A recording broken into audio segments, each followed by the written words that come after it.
Don't be so dry that you break, and don't be so soft either, go squeeze. If someone expects good from you, do not disappoint him because of the needs of the people being associated with you as Allah's blessing upon you. I wonder at the person who knows his evils but when he is called evil gets angry. Keeping the heart under control and not acting on illicit desires despite being empowered is the essence there is masculinity.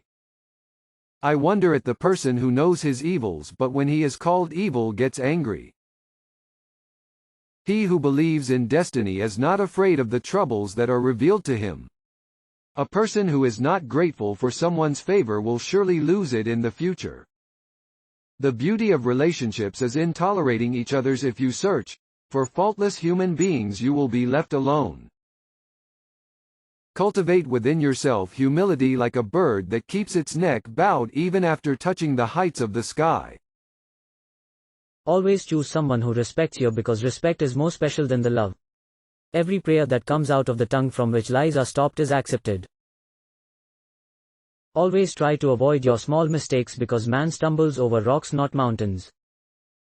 Having money alone is not sustenance. Good children, good morals, and sincere friends are also included in sustenance. Please subscribe to our channel and press bell icon. Your parents bring you up like princes in your childhood, so it is your duty to treat them like kings in their old age. He who prides himself on extravagance becomes destitute and humiliated. Be content even in times of trouble and be happy in spite of difficulties.